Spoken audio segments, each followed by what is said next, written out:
time I ever heard about Lucius Beebe in Charleston, Virginia City. I was taking a tour of the Cobb Mansion up on 8th Street, which is right next door to where Lucius Beebe and Charles Clegg used to live. And I was taking this tour, and Connie Carlson was being a gracious host and walking me through the different themed rooms that they have there. There's the Hop Sing room and the Julia Bulette room. And finally, we make it up to the second level, and we go into the Beebe Clegg room. And I look at Connie and I say, "What's a Beebe Clegg?" And she looks at me and she says, "Taylor, you've been coming to Virginia City all this time, and you know so much about the history, and you don't know who Lucius Beebe and Charles Clegg are." I go, "No, I don't. I'm enlightening." So she said, "Well," and she starts to explain who they are. And sitting on the wall is that cover of Life magazine.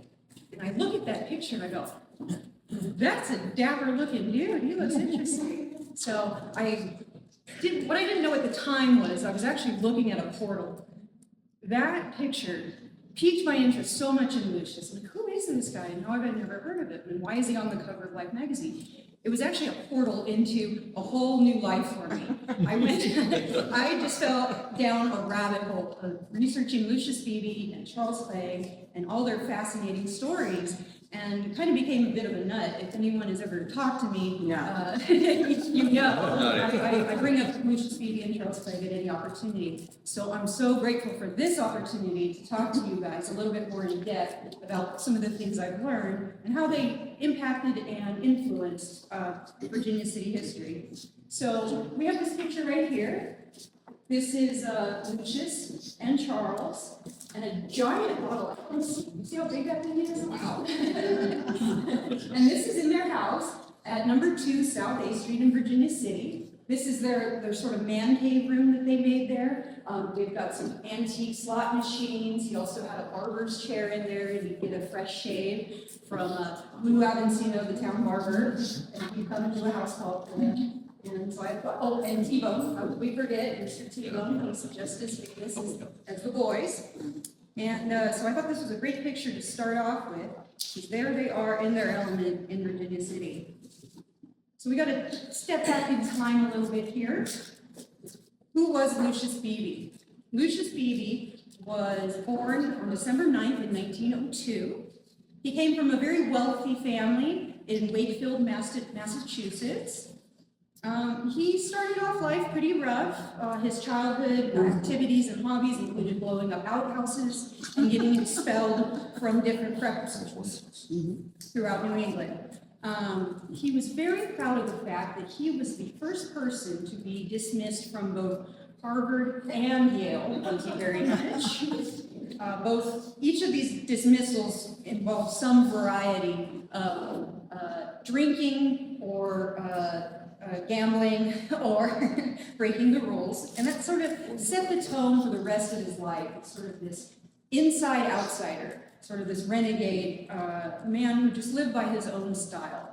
One of his most famous quotes is, "If anything is worth doing, it's worth doing on your own goddamn terms and nobody else's and in style."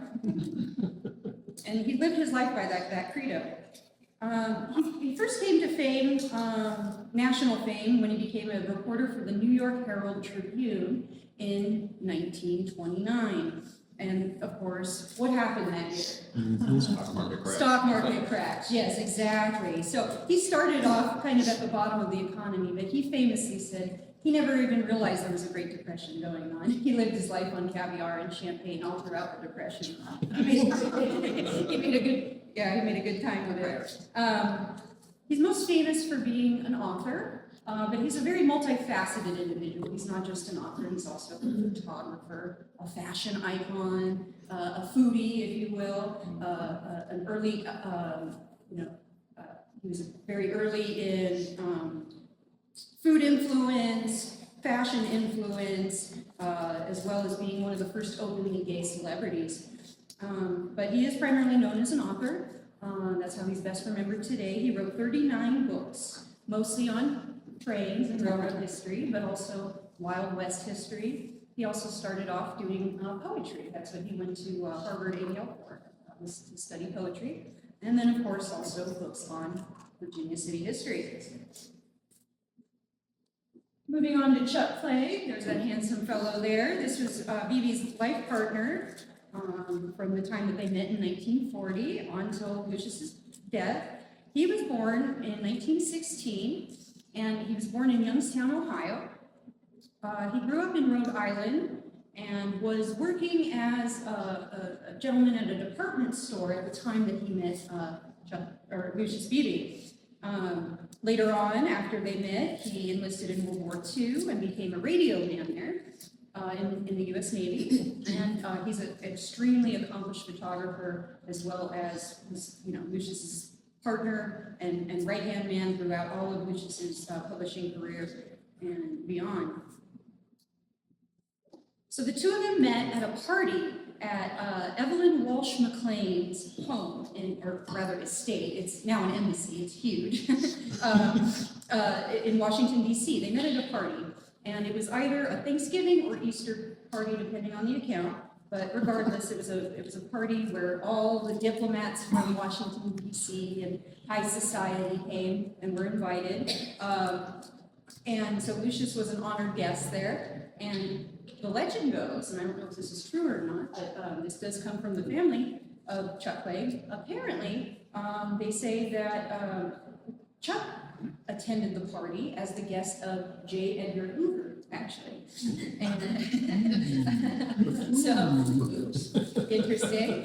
And so Chuck comes to this party, and he, in his own words, he wrote about this. He says he saw this 6-foot-something tall, distinguished figure wearing the Hope Diamond on his lapel. He was wearing the Hope Diamond because Evelyn Walsh McLean, who was hosting this party, was the last private owner. And they were dear friends, and she would let Lucius wear it from time to time. So there he is wearing the Hope Diamond on his lapel, and he's like, and who is this guy, And so then he goes out on the town, after the party's over, he goes out on the town with his guest, or his escort, Mr. Hoover, and they enjoy some time at the bars in town. And then they come back to spend the night at the estate, and he goes into the bathroom, of his room, which happened to be an adjoining room. It happened to be connected to another room. This bathroom is in the middle. And what does he find in the bathtub? But Lucius Beebe, passed out drunk, covered in blood, cradling a broken china pig. Love at first sight, right? And so he turns on the shower to wake him up from his drunken slumber and gives him stern talking to, saying, this is not how one conducts themselves at a fine lady's home. And how dare you? Tucks him into bed, and then he goes and make sure he's safe. And then he goes into his own bedroom, falls asleep with a lit cigarette in his mouth, and almost burns down the house. So the two were clearly a match made in heaven. From that point on, they spent the rest of their waking days together until Lucius's passing. How's that for a meet cute, right? Throughout their life, they wrote 18 books together. We were partners in every sense of that word, is something that Chuck would say, which I thought was a beautiful sentiment. And they really were. They were business partners, partners in love, partner in life, and in fun, and in exploring history together. I love that picture. Today, I love this picture. This is one of my favorite pictures of the place. And this hat that he's wearing there, actually, you may notice I'm wearing a replica of. I showed this picture to Pascal in Virginia City, and I asked him, would you please make me Lucius's hat? So that's what I'm wearing today. This was the hat. He's most known for his top hat, obviously, on the cover of Life magazine. But when he moved to Virginia City, he affected more of a Western look, and this was his iconic hat while he lived here. But they're most known today. They were a household name in their day, in the 40s and 50s and even the 30s. Today, they're lesser known, but still very important. But if they're known anywhere, it's in the railfan community, right? Yeah, right. They're pretty legendary in the railfan community. And a lot of people say that they got into trains in the first place by reading Beebe's latest books. And so it's kind of a beautiful sentiment in that they made their career writing about the romance and keeping alive the American railroad industry and the lore and the mystique and the beauty of it when it was in its waning years. And now they're in their waning years and they're not well known. But the people who really keep their memory alive is the rail community. And I think that's like a beautiful symbiotic kind of thing. Beebe and Clegg Beebe published his first railroad book, High Iron, in 1938. It was one of the first books on railroading that wasn't like for kids or very technical. It was kind of one of the first rail fan books ever. And so he really almost defined that genre in the 30s. Their first book together that they wrote is arguably and often referred to as one of their best. That's Mixed Train Daily. That one came out in 1947. And that's actually what brought them to Virginia City in the first place together as a couple. And they really fell in love with the town as a couple and adopted it as their home because of their research on Mixed Train Daily. Definitely recommend, if you have to have one book, that by Beebe and Clegg, that's high on the list. They were huge advocates for American railroading. Casey Jones. Who knows who Casey Jones is? Can you enlighten us? Who is Casey Jones? Illinois railroader, engineer for the 999, I believe. And brought the train to a halt just in time based on a warning to save all the passengers. Yeah. And didn't he perish in that endeavor? Yes. Yes, and so With there's... his hand on the throttle. Yeah, and so there's been cool folk songs that have been written about Casey Jones. He's a legend in Old West history, railroading history. And one cool fact is Beebe and Clegg actually went to his gravesite and saw that he had a very modest wooden headstone. Just, and they thought that was not befitting of such a history legend. So they actually replaced that and bought a huge marble headstone, yay big, with the whole legend of Casey Jones on it. Yeah, and then they took the original wooden one, which was all but sun-faded and had nothing on it, and they actually donated that to the Smithsonian. So they loved revitalizing history and celebrating it and stewarding it. And then, of course, that leads us to the Virginia Truckee Railroad, which they were huge advocates of. We'll get into that in another slide here. So what brought Beebe to Virginia City in the first place? Well, it was this film here, Virginia City. It was released in 1940. It stars Errol Flynn, Marion Hopkins, and in tiny little letters down at the bottom is Humphrey Bogart, because this was pre-Casablanca. Today we would put him to top billing, but this was a pre-Casablanca Humphrey Bogart film. So he's kind of a footnote in that movie. And so the people who produced Virginia City decided that they would host a big shindig in Virginia City, as well as in Reno. And then they invited all these star reporters and celebrities and actors to come and attend this to make a big publicity fanfare for the movie premiere. And so Lucius was invited to, being a train nerd and a star reporter at the time, he was invited to attend the press junket. And he came to Virginia City, and he writes about this. He absolutely fell in love with the town because there was a saloon every 3 steps. And so he felt right at home. But also, it was a place, as we all well know, stuck back in time. And he was always a man who felt out of time, born 50, 100 years too late. And so he felt right at home, and it always just stuck in his memory from going there. But he didn't return again until 1947, when Chuck and Lucius were coming to research Mixed Train Daily. And then, let's see, I'm actually going to read this part first, and then we'll go back. So this is what Lucius said to Chuck when they returned to Virginia City in 1947. And this is in Charles Clegg's words here. But just to the east of Nutty, California, lies the one sound state of Nothing's changed there either. Here, high in the hills near Reno, rests the ghost town of Virginia City, replete with 20 gorgeous Victorian saloons. Lucius was smitten, and after checking out the population as a little over 400 people, he turned to me and said, "Keto," and that was his nickname for Chuck. "Keto, do you realize that there is one saloon for every 20 men, women, and children in this area? Do you recognize the absolute ultimate in progress when you encounter it? The alcoholic proof here is so high and the lower tone so low that we can be absolutely inconspicuous." Let's see if there's a house for sale. And so that they did. They went looking for a house. The owners of the current house told me that initially they were interested in the Cobb Mansion, which is next door to the house they ultimately bought, which I think is a kind of an interesting circle moment, considering that's where I first learned about Beebe and Clegg. They wanted that house because it was 3 stories. It was nicer at the time. The house next door was in quite disrepair at the time that they purchased it.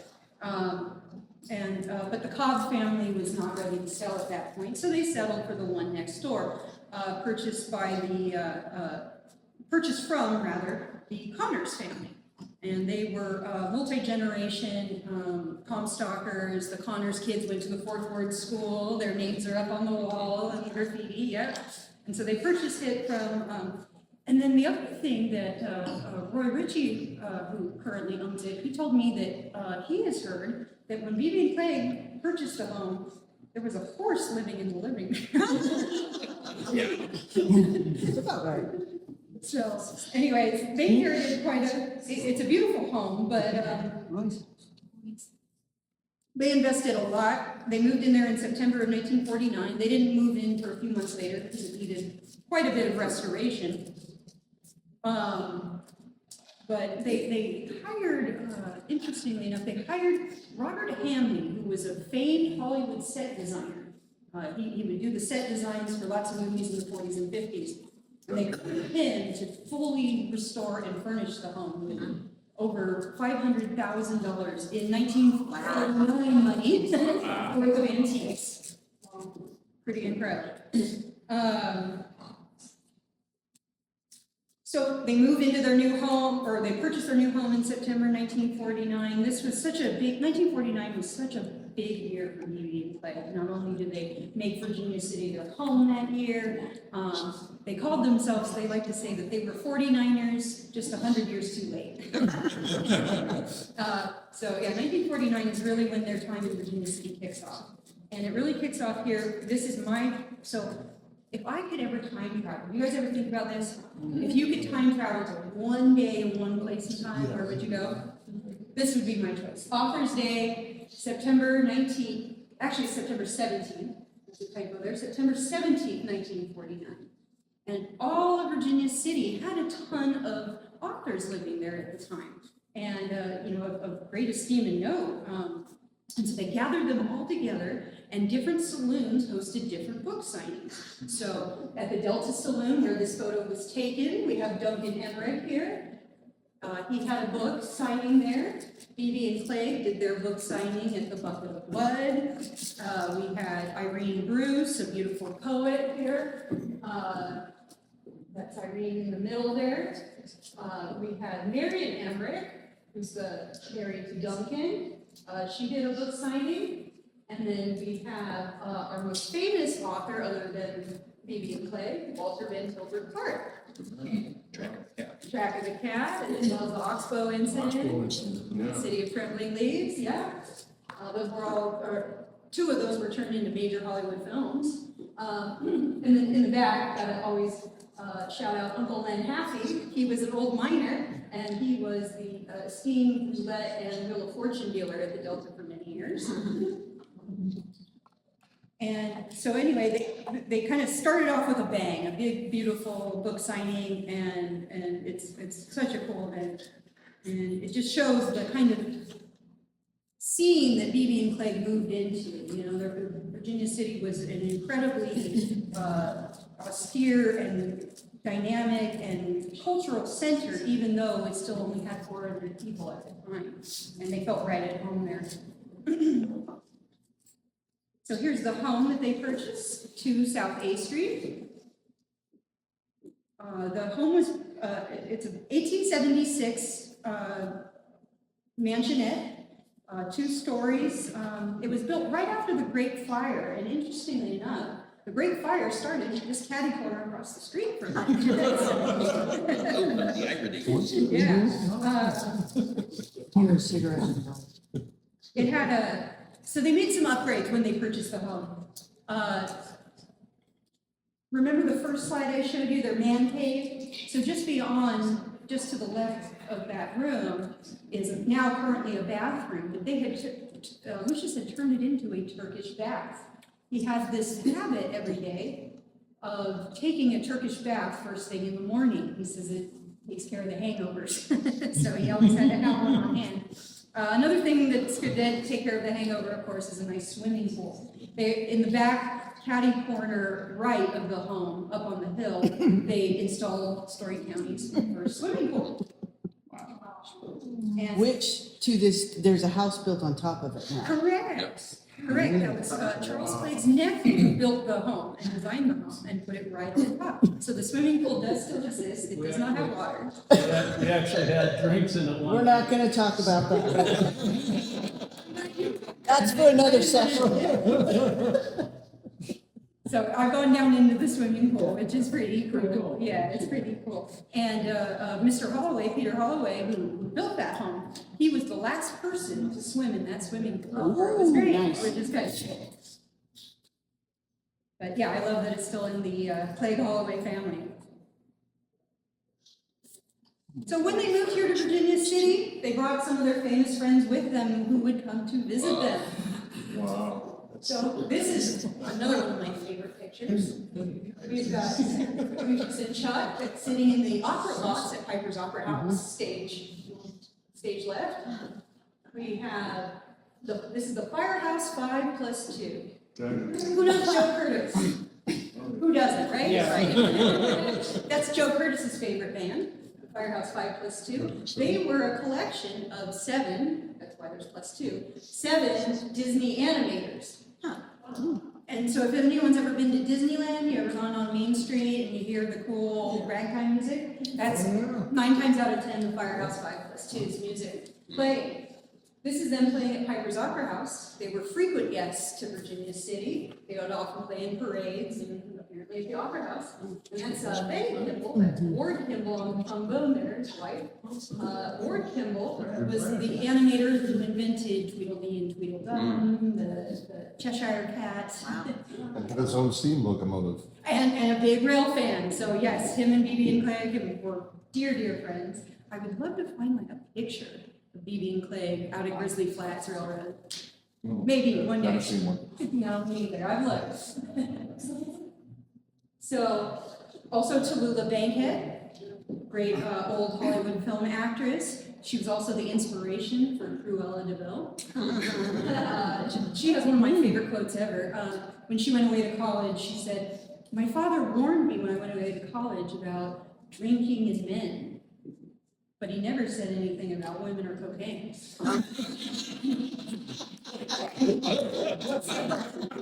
You can see why they got along with Beebe and Clegg. She got along with Beebe and Clegg, yeah. So she came to visit them at their home in Virginia City. Mr. Cole Porter wrote some of the best music that America has ever offered, some of the most American standards.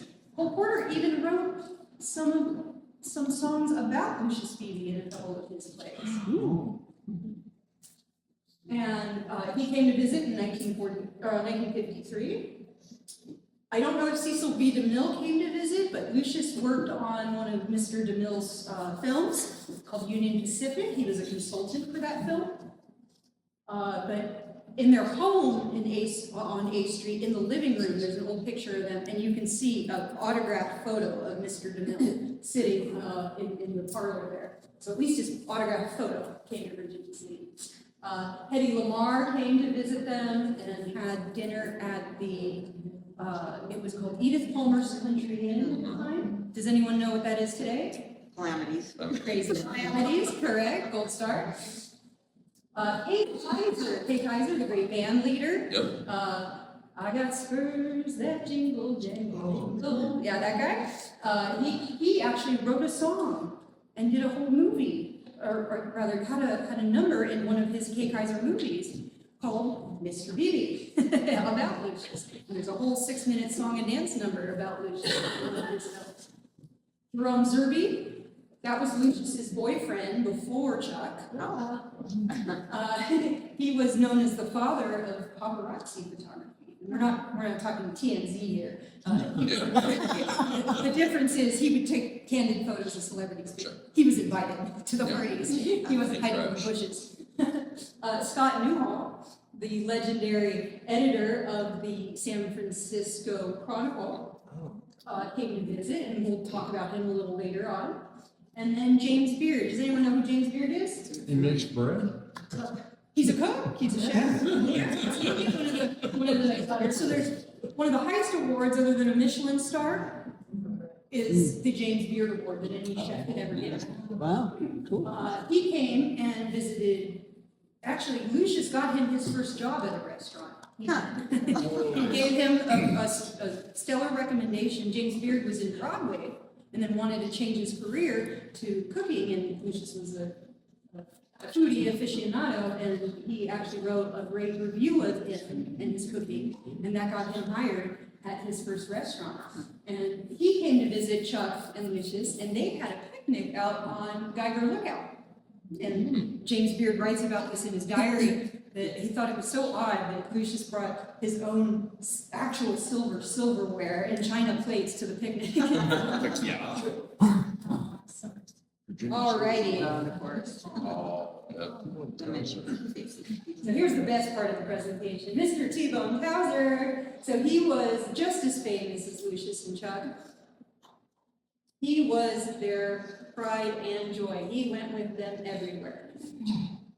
Huge, big old Saint Bernard.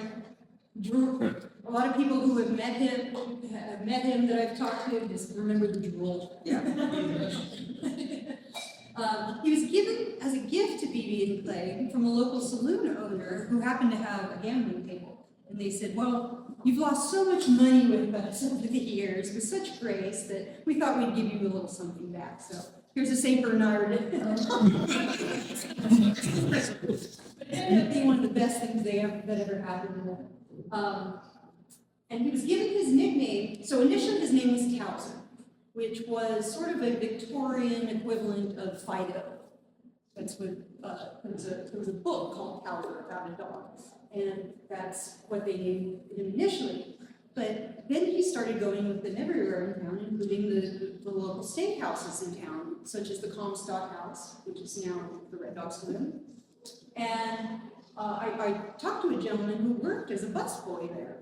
And he said that the Comstock House is where T-Bone got his nickname, because they bring T-Bone in and let him sit with them while they had dinner, and they ordered him a T-Bone steak for his dinner. So he got the name T-Bone Towser. Lucius was a huge animal lover. He was iffy on people, but he loved animals. And so here's a quote from him. He says, "The more I see of people, the more I love Towser." It's a little relatable, right? And another thing he said about Towser was, after a person has become accustomed to his violently bloodshot eyes, they hardly ever notice ours. So they had Mr. Towser for 2 short years. He died in 1960, and that was another turning point in their life, 1960, and we'll go into that in a minute, but I think it was really the death of Towser that turned their life around and changed their life and kind of soured them on Virginia City a little bit. We'll go into that in a little bit, but they were both absolutely devastated. And, but life goes on, and they got T-Bone Towser too shortly thereafter, another St. Bernard. And Mr. Towser II was lucky enough to receive a $15,000 trust in Beebe's will. Gotta keep him in caviar, right? And T-bones. All right, so the Territorial Enterprise, this is really one of their major influences in Virginia City, the Territorial Enterprise. Near and dear to my heart, I used to be a reporter, don't hold that against me, I think I was one of the good ones. But Lucius was also a newsman, and at the time, there had been talk for over several decades of revitalizing the Enterprise. The Enterprise had shut down in the 1920s, and there had been several efforts to get it restarted. Duncan Emmerich, who we saw in the Author's Day photo on the left, was really keen to restart the Enterprise and kind of got that rule going. He just didn't really have the funds. But luckily, Beebe and Clegg did. So, in 1951, they purchased the rights to the Virginia City News, which was the operating county newspaper at the time. And the reason why they bought the Virginia City News was because they owned the rights to the Territorial Enterprise name. So when they relaunched it in 1952, they launched it as the Territorial Enterprise and Virginia City News. It was a huge boon to this small town of 400 people to have this newspaper published by these absolute celebrities with all these connections across the country and even across the pond.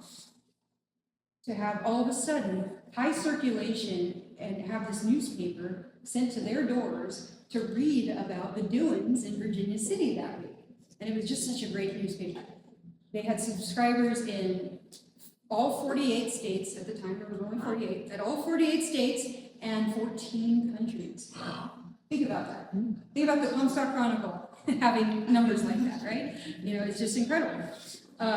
They had advertisements from Rolls-Royce and the highest Beaulieu champagne and the highest, best restaurants around the country.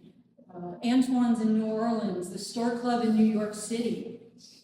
We're advertising in this small local town newspaper. It's pretty incredible.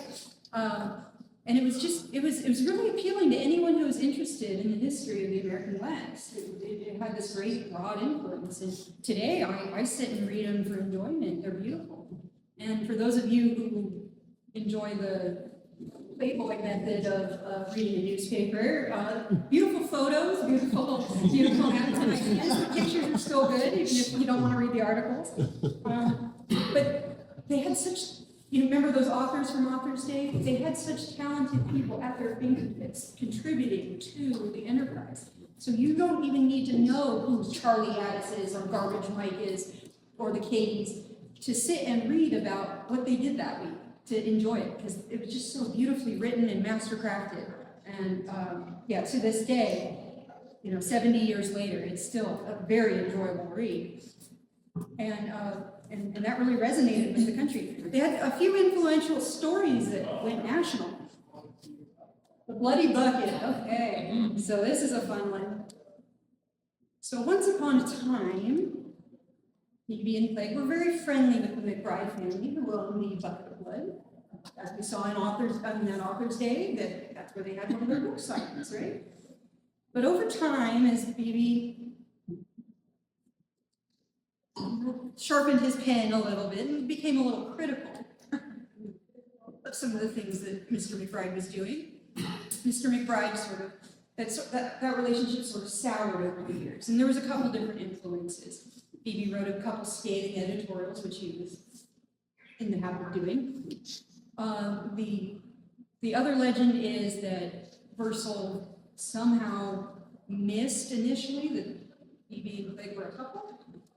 And then once he realized, decided to cut ties with them. When I spoke to Chuck Clegg's nephew, he said that his uncle said the feud started because their home is directly in line with Howard Street. Is that right? With the Bucket of Blood? No, not Howard. Union, thank you. Union Street, directly in line. So when the McBrides wanted to go home, which was up on their home was on Howard Street, When they wanted to go home, they cut through Beebe and Clegg's yard right by their kitchen window. And they asked them to please stop doing that, and they said, forget about it. Yeah, basically, in so many words. So I'm sure it's probably a confluence of influences, but for whatever reason, that some bad blood, if you will, arose. And so Beebe said, okay, well, we'll beat him in his own game. We'll start our own saloon, and we'll call it the Bloody Bucket. They purchased the Black and Powell building, which is no longer there. It's right next to, it's the open lot now, right next to the Mercantile building. And they purchased that, and they went to go start a Bloody Bucket Saloon, but then they found out after the fact that, oops, city ordinances say you can't have a saloon within so many feet of the school, because the school was right behind it. So they go, shoot. But they still tried to make it work, and they made it a soda parlor instead. And they also had, their main attraction was the face on the floor, which there's one in the Mark Twain Saloon today. So you could come see the face on the floor. Is that the same one? I'm wondering. I've heard yes and I've heard no. I'm still trying to figure that out. If anyone in here knows, let me know. But it looks of that vintage. Yeah, I wouldn't be surprised if it was the same, but I don't know for sure. Where's that at? Oh, and Mark Twain, right in the middle of the floor, right in the center. Yeah. And so that made national news. You can find newspapers across the country talking about this Bloody Bucket feud. And actually, the McBrides sent them a cease and desist letter because so many, whenever I talk about this story, I talk about the Bloody Bucket. People go, oh, you mean the bucket of blood? But that was the intention, right? Was to confuse people and to deter tourism away from the bucket of blood. And so it was successful in that regard, but it only lasted a few years until the cease and desist hit, and so then they gave it up. Father Robert Jolliffe. So this one's a little bit of a touchy subject. Beebe was notoriously anti-religion. He was anti a lot of things: anti-progress, anti-children, anti-sobriety. He was also notoriously anti-religion. That was part of why he got kicked out of Yale, was for impersonating the dean of Yale Divinity School. But that's a whole other story. So when Father Robert Jolliffe of St. Mary's came to town, he had the idea that he would improve the beautiful St. Mary's in the Mountains Cathedral by modernizing it. Taking out all the 1860s boo, right? Yeah, 1860s furnishings and turning it into more of a contemporary worship space. And that didn't sit too well with Lucius. And he made he made it very clear in his editorials that that was not cool. And one day, interestingly enough, Father Robert went to the former Bloody Bucket building, which was now being leased to two women who had a rock shop. And they were circulating a petition around town that said, to remove Father Robert and for doing all this. And Father Robert came into their store, into their rock store, and actually pushed down one of the women who happened to be a polio victim with a cane. And pushed her down, and actually she had to go to the hospital. So that he broadcasted that from the rooftops as far as, to get this guy out of town. And so there was this huge feud and fight that national newspapers picked up. And there was even a 5-part series in the San Francisco Chronicle called The Priest and the Plutocrat. And so that one caused a big stir. And eventually Father Robert did get moved to another parish because of it. He actually went to trial for battering a woman. Interestingly, I read that woman's memoir, and she liked the publicity that Beebe, or the attention Beebe brought to the cause, but she didn't really like that he called her an elderly elderly crippled woman, considering that she was 5 years younger than Lucius. But anyway, and then of course, the Enterprise's biggest claim Camel races, is yes. the camel races. Did you know that camel races would not exist without the Enterprise? This is Virginia City's longest running current event. And it all happened in the pages of the Enterprise. That's a great story. So depending on the account, either 1 or 2 years before 1960, when the first Enterprise happened, either the 1 or 2 years, there were joke articles written by the managing editor, Mr. Bob Richards. Bob Richards painted the Silver Queen, for example. He also painted those beautiful Bonanza King portraits that are up at the Bonanza right now, originally from the Sharon House. And then that great V&T bullion car that we have on C Street also is dedicated to Bob Richards. The plaque that's on there is dedicated to him. So anyway, he was the managing editor at the Enterprise at the time, and he wrote these joke articles about the camels are coming, the camels are coming. For Memorial Day, the annual Virginia City Camel Race has returned. Well, there was no such animal at the time. That was not a thing. But he was just taking a page out of Mark Twain's book and writing joke articles for the Enterprise. And and then, of course, the week before Memorial Day, he said, "Oh, camel race is unceremoniously canceled." So sad. Right? How's that? Oops. So Scott Newhall, the editor of the San Francisco Chronicle at the time, read this. This came across his desk. He was a subscriber to the paper, friend of Beebe and Clegg's, and he reads this and he thought it was kind of funny. And he saw what he was doing. He says, so he calls Bob Richards on the phone and he says, "So hey Bob, like, what would it take to like actually raise some camels in town?" And Bob goes, "Well, like, I never thought of it, but I mean, I guess we could do it."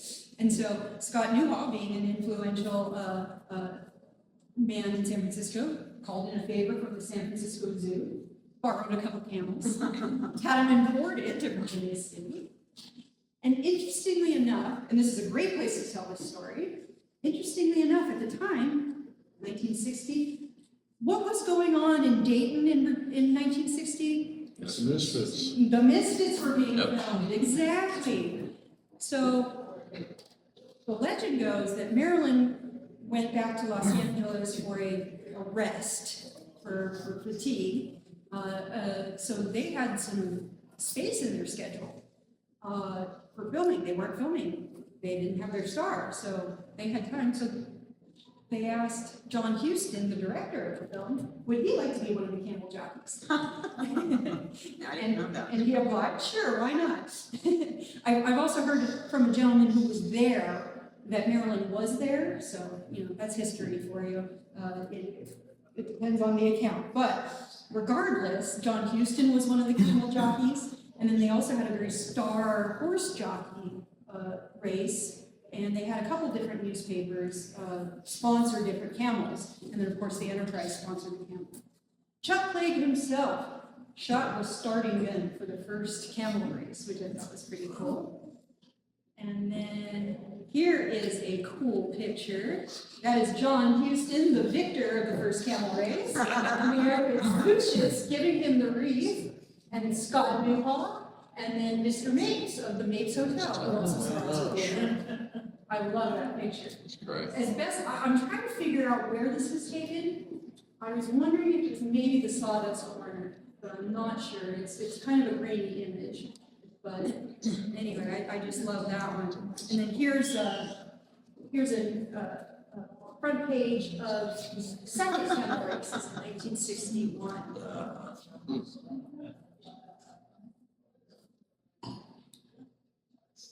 Okay, so back to trains. Lucius Beebe and Charles Clegg were very proud to be one of the last owners of a private Pullman railcar. Actually, for a short period of time, they owned two. They were the only people in the country that owned two. The first one they had was the Gold Coast. The Gold Coast private railcar was what they lived in before they purchased their home.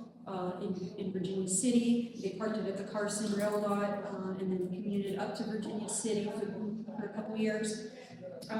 They loved having their own private railcar for obvious reasons. Who wouldn't? But also being, huge rail fans. But also it allowed them to live in the lifestyle to which they were accustomed. which you might not be able to in a hotel. You know, in the 1940s and 50s, it would look a little odd for two gentlemen and a big ass Saint Bernard checking and Lucius famously said he loves having a private rail car, not because of, I'm paraphrasing here, but not because of the austerity of it, but because there's no bartender there to say, that'll be enough for you, sir. So they had the Gold Coast first, but later on, they were not allowed to charter or use the train because it was wooden, and Amtrak outlawed that, if you will. So they had to get a different, more modern train car. And so that's where they got the Virginia City. And they loved Virginia City so much, and they were great ambassadors for Virginia City because they traveled around the country and the world doing their book tours and appearances. And so it was natural for them to name this second car the Virginia City. It was built by the Pullman Standard Company in 1928. It was originally named Crystal Peak, and it served on the Overland Limited. Am I doing all right? Doing fine. Back check? Okay. Training. The interior, again, they brought back Mr. Robert Hanley, the great Hollywood set designer. And I've heard there's more than $1 million worth of antiques on this car today, and that is not adjusted for inflation. It was decorated in a lavish style that Beebe himself christened Venetian Renaissance Baroque. Of course, he had to upgrade it. They had a replica of the Sistine Chapel painted on the ceiling of one of the rooms. Why not? Chubby chairs. Don't you have that at your house? A 50-bottle wine cellar. It's a good start. Pictured there. It's a good start. Good for an evening. A formal dining room, and of course, a Turkish bath. This Turkish bath. Good for the hangers, right? It is for sale. It is for sale. Thank you for bringing that up. Gosh, I wish I had the money. $840,000. Gotta go check the couch cushions. It would be so cool if it came back. It would. Where is it located? So it's currently in Salinas, I Salinas. believe. Yeah, I think so. Salinas in a rail yard, but it is for sale. And yeah, what, 800? 840. 840? That's all. And if there's more than $1 million of Thousand. antiques on here, you know, that's kind of a good deal, guys. Maybe we can do a collection pool at the end. We got some track across Pass the bowler. We got some track across the street. All right. Timeshare, yeah. We got some entrepreneurs No, in we're there. standing. Oh, that's right. All righty, wrapping up here, the 1960s. Like I said, 1949 was a turning point in Beebe and Clegg's life and their time here in Virginia City. So was 1960. 1960 was the camel races. They ended on a high note, but unfortunately, that's the year that T-Bone died, and that really devastated the boys and Clegg. So they started spending more and more time in their second home in Hillsborough, California, a beautiful home. I've read that actually Julia Morgan, who designed Hearst Castle, designed their home. I've not been able to verify that, but that would be really cool if true. But regardless, a beautiful Spanish-style home in Hillsborough, which is a very affluent neighborhood in the Bay Area. And so they started spending more and more time there. Beebe he sold off his interest. Beebe and Clegg sold off both of their interests in the enterprise that year. But they did it quietly. They didn't announce it for another year. They did that as a favor to the people because the person who purchased it, they didn't want the advertising to all go out because Beebe and Clegg had sold it. So they didn't announce it to the next year. So they wanted to give the enterprise, to go on without them, and they wanted to give it a chance. So they started spending more and more time in Hillsborough. They got another dog. They got another T-Bone the following year. That's T-Bone 2 there, and his collar. It's hard to see here. Has silver dollars. Of course it does.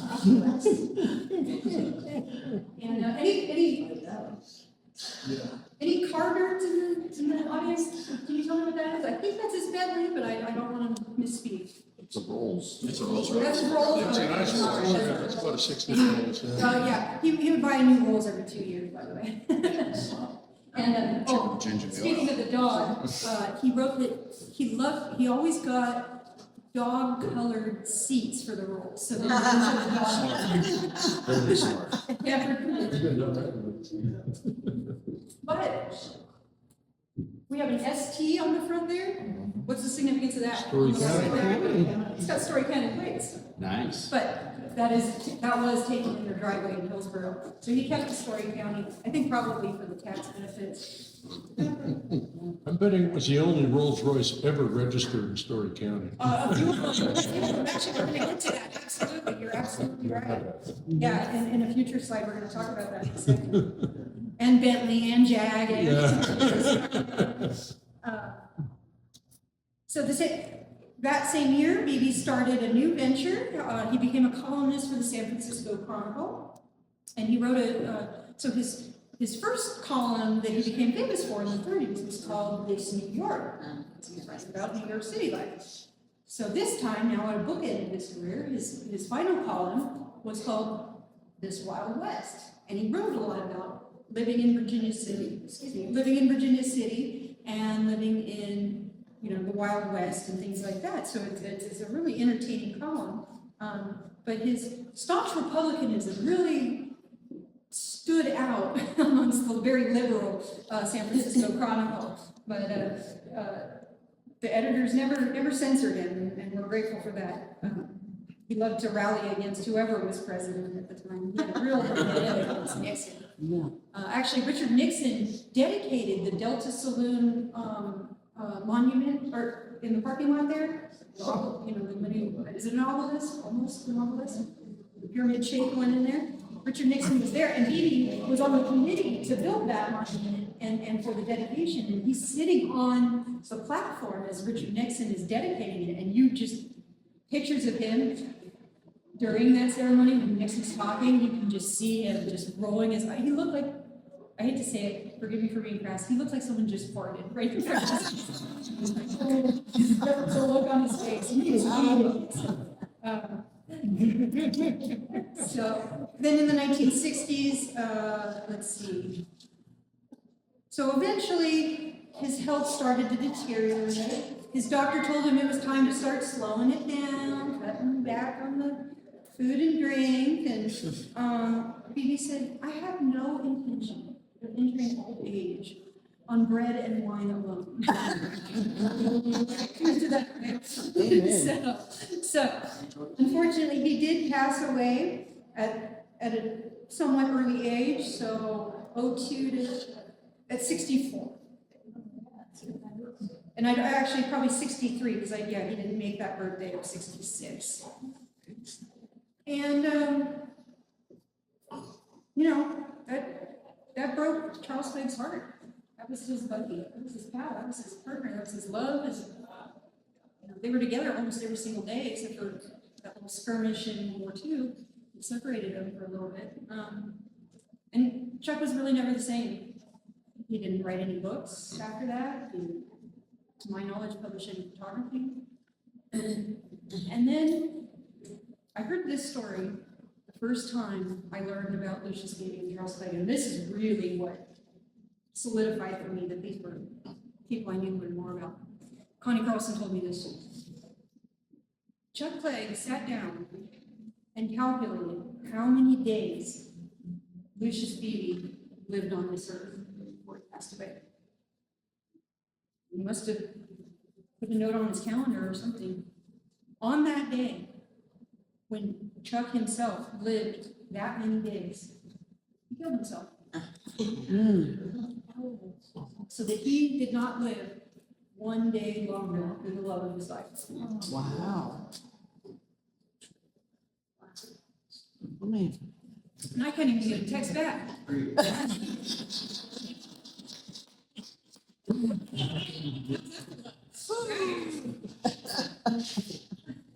All righty. But we're not going to end on a sad note, we're going to end on a happy note. Their legacy lives on. This is one of my favorites. Who's seen on Monster at Indian Flats? Come on, you guys gotta watch it. It's free on YouTube. Yes. It was filmed 95% in Virginia City. It's, you need a little party favor. It's one of those kind of movies. It's a trip, but it's awesome. So Frederick C. Hobbs was the director of this film. He was a friend of Beebe and Clegg. He knew him. Actually, he wrote a great book with Warren Hinkle, who was a great San Francisco area reporter as well, called The Richest Place on Earth. You may have that on the shelf at home. If you don't, get with it. It's good. Get with it. Frederick C. Hobbs came to town and wanted to film a film in one of his favorite places on Earth.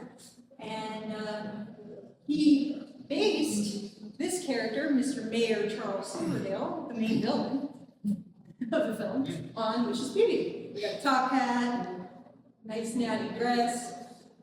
So yeah, Mayor Charles Silverdale is based on Lucius Beebe. And you mentioned the only Story County Rolls Royce. So he rides around in a Rolls Royce. And it's got Story County plates, and I go, that's gotta be That's cool. borrowed from Lucius. Well, actually, I found an article where Fred Hobbs admits, yes, we borrowed Lucius Beebe's Rolls Royce, and Chuck Clegg was still around at the time, so he must have dedicated it to the cause. But then Philip Marlowe is Mayor Charles Silverdale's right-hand man, younger, handsome gentleman. I'm sure it's got to be based on Chuck Clegg. And yeah, his Rolls Royce is based on the film. So their legacy lives on. That was released in 1973. Still a good watch. I watch it every Halloween. So they were a huge boon to Virginia City's tourism. This was pre-Bonanza, folks. Yep. That's why the presentation is called Between the Bonanzas. Beebe and Clegg was right there in the middle between the big bonanza of the 1870s and then the bonanza era of the 1960s. They were right there in that middle, keeping those fires going. They brought a ton of tourism to the town because of their fame and their flamboyancy and the enterprise. Virginia City wouldn't be the same without them. Of course, we touched on the camel races. One of my favorite events, just because of their influence in it. The monument to the Delta lot, you can go and see that plaque. And I don't know for sure, but I bet he probably influenced at least what was written on there. Who knows if there was a time capsule in that monument? You told me that. There's a time capsule. If you go look at the bottom right-hand corner, it says AD and then there's a date. That's where the time capsule is. Beebe had an influence on what went in that time capsule. I know there was a Territorial Enterprise from the 1800s in there, and then one from that week, and then a few other great pieces of ephemera. Love ephemera, not gonna slay it, but Beebe had the best choices for what went in there. And he was ready for a fight from the Historical Society. He said, we need to have a bottle of Jack Daniels, a revolver, like some bullets from a revolver, and some dice in there. And he was ready for them to say, no. But actually they said, oh yeah, absolutely, that's totally part of our history. Let me go grab some Keno cards too while we're at it. So I can't wait for that to be open. I guess 2059. 59. I guess. Yeah.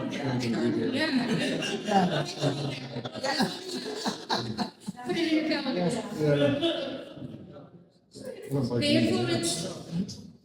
They continue to influence Virginia City's journalism history. The Gold Hill News took a great feather out of the cap of the Enterprise. And they continued that tradition of firebrand, Comstock journalism in the 1970s. Actually, a lot of their type apparently came from the Territorial Enterprise after it shut down. It shut down in 1970. The Gold Hill News started in 73, is that right, Robin? 73, 74, a couple of years later. The Territorial Enterprise and Museum probably still stands to this day, thanks to Beebe and Clegg's dedication to spreading the word about the importance of that paper and Mark Twain's influence. And I love working there and spreading its history with you and any chance I get. And then, of course, a lot of Virginia City's legends and lore continue because of what Beebe and Clegg wrote. There's a book that I have up on the shelf here if you guys are afterwards want to take a look at. I've got a little show and tell over there. Legends of the Comstock Road. People retell those stories to this day. The story of Julia Bulette really was not really widely told until that book was published. All right, so I'd like to open this up. If anyone has any stories or memories of Beebe and Clegg that they'd like to share, I don't know. Is there anyone in here that ever got to meet them? No? Where's Joe Curtis when we need him? No. Yeah, Bruce. Yeah, that's fair, that's fair. Yeah, don't give him an eye started. So, does anyone have any stories or anything that they'd like, or any questions? Yes? I have a question. Yeah. Have you been able to find any connection between the TV show Bonanza and Beebe? I love that you asked that question, but I'm not going to answer it because you got to wait for Bonanza days because I already. So there it is. I wrote an article all about it, and it's going to be in the Bonanza Days paper. But yes, there is a great connection. Yes. Taylor, did Mr. Peter Kramer ride in the rolls? Yes, Yes. yes. So we have a gentleman in town, Mr. Peter Kramer, Virginia City native. He not only did he ride in the Gold Coast, Beebe Clegg's first private railcar, he rode on their last ride on the V&T. So they hitched it to the back of one of the last rides of the V&T. Yep. There were several last rides. Last ride down the hill, last ride to Reno, last ride to Carson. Right? Last ride But for that car. one of those last rides, and he was knee-high at the time, he doesn't know which, one of those last rides, he not only rode on it, but he rode on Pat McCarran's lap. During that ride. And when I was, so I organized, Peter Kramer's mother is a wonderful, amazing Virginia City Nevada artist. And I've had the pleasure and privilege of archiving and assessing her papers. And one of the letters that I organized and I found was a letter that Zeray wrote to, his mother wrote to someone, talking about how Peter went on it as a little kid, but just while it was stationary in the Carson yard. And he came back and he said, "Mom, they've got animacasters," which, like a little 4-year-old saying an animacaster. Who knows what an animacaster is? You know what an animacaster is, don't you? You know? It is the little piece of fabric that you put on the back of a chair so that your hair oil and your hair grease doesn't mess up the chair. But, My hand doesn't touch the chair. oh, okay. Yeah, it's antiquated, but yeah, you have those on the back of train cars, and then they had ones that were, what is it, embossed that said Gold Coast on them. Yeah, very cool. Yeah. Which is pretty great that Lucius even allowed a child Yeah. Yes. on his rail car. He was a special He was kind of child. born a mini adult, right? He was a special child. He was a special child. Well, actually, apparently, he says that he was one of the only children that Lucius liked, and he said, if he keeps his nose clean and gets good grade, I'll stake him to Yale. But he didn't get his nose clean and he didn't get good grades. Any other questions? Yes. I don't know if this is true or not, but when I was a kid in the bucket of blood, they used to have a dice machine, a big dice, and you pressed it, I think it was half of the it was. And again, I was probably 10 or 11. When we asked where it came from, they said it's a Lucius Beebe. That's true. How cool. I've never heard of that. You're probably too young to remember that thing because it was gone when I was probably one. Does anybody remember that dice machine in the bucket of blood? It was a dollar machine, man, I remember 15 or 16, and I looked at the one and would go in there. I'd rather see it I'm gonna check it out my pictures, because I never took a picture. Oh, please send that to me. Well, it wouldn't be out of place. I mean, they had slot machines that were on it. How cool was that? In the Cobb, well, you know, there's a few things of Beebe in place here and there, like in the Cobb mansion, in the It's the big one, their biggest one. I forget what it's called. It's named after a governor or something. Yeah. But it's their biggest suite. But there's 2 chairs in there that they're making out That's that house. Honey told us that when we stayed there. Yeah. We all Yeah. stayed there. I forget the name of it. Yeah. Sorry, whatever governor. Didn't you guys have that room? We have hot seats room. Nice. Someone. Any other questions? Okay, well, I have a couple of stories about Beebe and Clegg, just in case, from different locals, if you'd like to hear, or. Yes. Yes, keep Go going. down to the bar. Keep going. Let's hear it? Okay. So one of my favorites, and the reason why I put T-Bone up here. So that's T-Bone at the, Michael, you recognize that bar? It's the Delta Saloon. So there's Mr. T-Bone at the Delta Saloon, and this photo was actually taken by a gentleman named Elliot Irwin. And he's not at household names, but you've seen pictures that he's taken. Very acclaimed, famous photographer. If any, I see it at like IKEA or whatever. It's like a photo of a gentleman in France on a bicycle with a big old baguette on the back. I don't know if you're familiar with that. But anyway, he's taken a lot of very famous, iconic photos. But he saw fit to take a picture of T-Bone hanging out at the Delta. The reason why I showed this photo is one of my favorite stories from the local is Mr. Joe Curtis. And the first time I met him, he told me this story. He said that when he was a little kid, he was hanging out at the Sazerac Saloon, which is current day. Liars. Does anyone know what that is currently? Ponderosa. Ponderosa, former Bank of California building. And he would hang out there as a little kid, because his parents would hang out there. And he remembers that Mr. T-Bone would take himself for a walk around up and down C Street and visit the different saloons begging for food. He's a big boy, he's got to eat. And so when Joe was, in grade school, if not before, he remembers frequently grabbing hot dogs out of the roller in the window and feeding Mr. T-Bone hot dogs. So I love that story. I was going to tell the Peter Kramer story, but I brought that one up.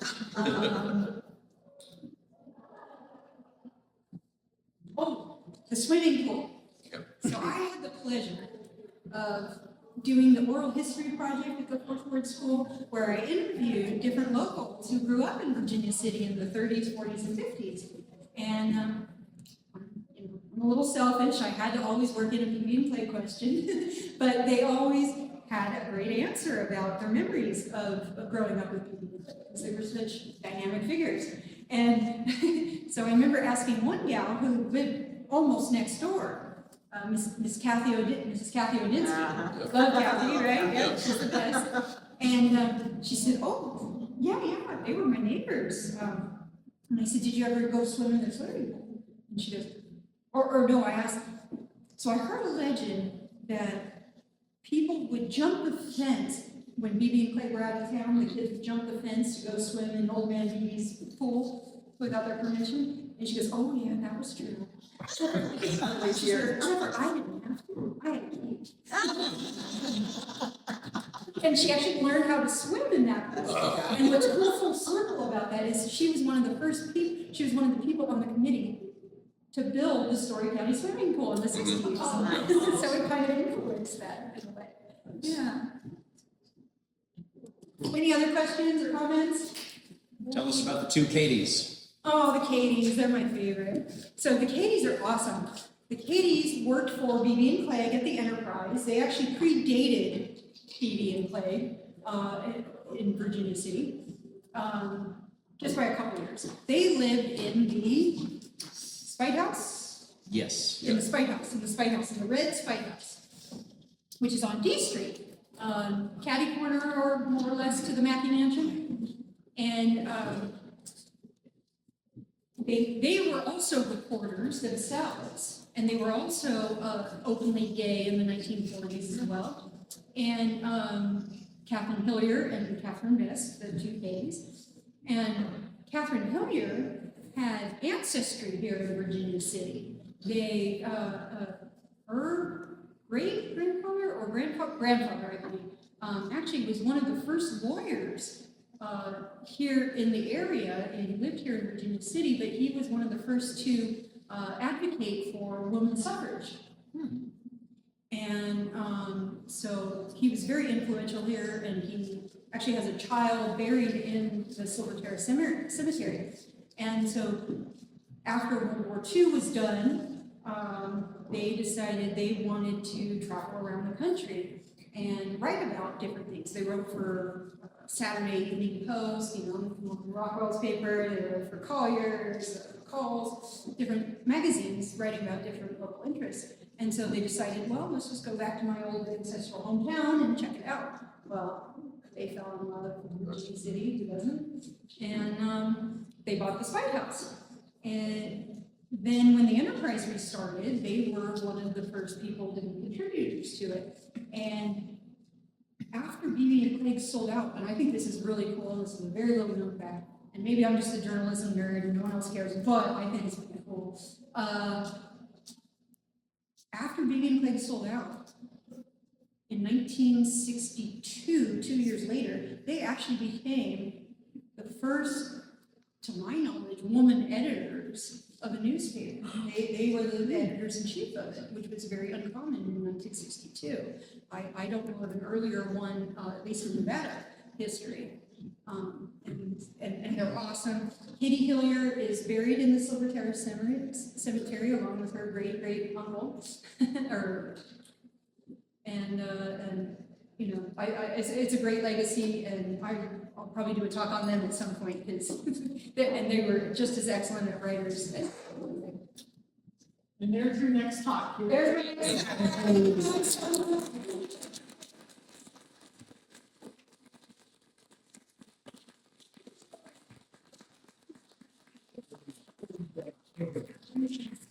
Thank you, everybody. Next talk. Let's go to Katie. So next month, third Sunday, Wes Francis here, 2 p.m. Okay, thank you guys.